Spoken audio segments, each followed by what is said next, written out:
কিরে দুলাল, এবছর দুর্গাপুজোর চাঁদা কেমন ধরলি? এবছর আমাদের দুর্গাপুজোটা একটু বড় করে করা হবে, একটু বড়, তাই সবার চাঁদা ফিক্স 800 টাকা করে। এটা আবার কি ধরনের কথা? বললেই হলো সবাই 800 টাকা করে দেবে। নেওবারা আবার শুরু হয়ে গেল। ভজশালা প্রত্যেক বছর চাঁদা নিয়ে ঝামেলা করে। মুখ সামলে কথা বলবে কিন্তু প্রসঞ্জিত, আমি বলে দিলাম। তুই বড় লোকদের কাছ থেকে 800 টাকা করে নিবি, আর আমাদের মতন গরিব তাদের কাছ থেকে 800 টাকা করে নিবি, এটা একটা কথা?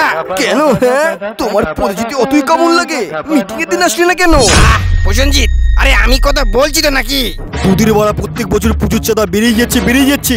আগে দিতাম 500 করে, আস্তে আস্তে বাড়া এখন 800 হয়ে গেল। ওরে আমি আর আমার বউটা কি দুইজন, আমরাও কি 800 করে দেবো? ওরে এবছর লুচি আর আলুর দম বাদ দিয়ে আরে রাইসের আয়োজন করা হয়েছে। একদম ঠিক বলেছে দুলালদা। আরে পুজো কিসের ছোট পুজো, সপ্তমী থেকে দশমী। তোরা তো আগের বড় বলেছিলি লুচি আর আলুর দম বাদ দিয়ে রাইস করবি, লাস্টে বন্ধুর থেকে কি পেলাম? আতপ চালের খিচুড়ি। তোমরা যদি আগের বছরের ভিডিওটা না দেখে থাকো তাহলে উপরে আই বাটনে ক্লিক করে ভিডিওটা দেখে নিও। আগের বছর নিয়ে টানটানি কেন? আরে এবছর দেখ না কি করি। আরে শুধু তাই না, এবার দশমীতে বুগি বুগি আসছে, সাথে 10 পিয়ার জেবিএল। হ্যাঁ, বুগি বুগি আসছে। তোরা যদি মদের ব্যবস্থা করতে পারিস তাহলে আমি চাঁদা দেবো। আগের বছর তো বলেছিলি খাওয়াবি, ওরা খাওয়ার সময় তো ডাকলি না। বালের কথা বলো না, গেছিলাম তো তোমাদের বাড়িতে ডাকতে। তুমি তো লেওড়া তোমার বউর সাথে ঘুরতে গেছিলে, মদ জিনিস ফেলে রাখতে নেই, তাই খেয়ে নিয়েছি। বাল দেবো দুধ চাঁদা, আমাকেও তো আগের বছর বলেছিলি পেট ভরে মদ খাওয়াবো। সারা দশমীর দিন তোরা মদ খেতে খেতে বিসর্জনে যাচ্ছিলি, আমি তো তোদের সামনে দাঁড়িয়েছিলাম। কই বড় একবার ডাকতে পারতি, একবারও ডেকেছিস? বাড়ার বাল। মদ দিয়ে ঝামেলা করিস না। আমি কথা দিলাম এবছর তোদের মদের চোপাবো, মদে, বুঝলি? সত্যি? তাহলে আমি চাঁদা দেবো। যদি মদের সাথে গাঁজার ব্যবস্থা করতে পারিস তাহলে আমি 500 টাকা বেশি দেবো।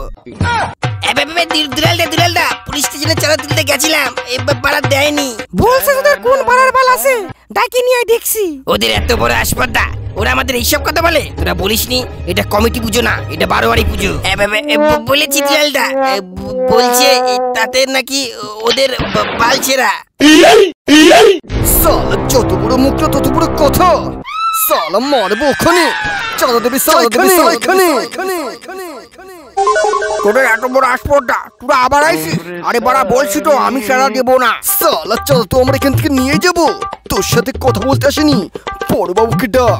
আচ্ছা বড়বাবু রাউন্ডে গেছে, যা বলার আমার সাথে বলো। দুলালদা, আরে বসো। আরে আমরা যখন এসেছিলাম বড় বড় কথা বলছিলি, এখন কি হলো? আমাকে বলে কিছু হবে না, বড়বাবু তো আদেশ দিয়ে গেছে। বাহ বাস চালাচ্ছে আমার, বাহ। ঘুষের সময় তোমার পকেটে ঢোকে, আর এখন চাঁদা দেওয়ার সময় বড়বাবু। আরে বড় মালটা এমন ভাবে শুনবি না, মালটাকে ধরে ক্লাবে নিয়ে চ, দেখ না। দুলালবাবু আমাকে বলে কিছু হবে না, আরে বড়বাবুকে বলো। আমার একটা কথা কান করে তুই মাথায় ঢুকে নি, আমাদের ওখানে জেবিএল বক্স আছে 10 পিয়ার, আমরা সারা ধরে বাজাবো।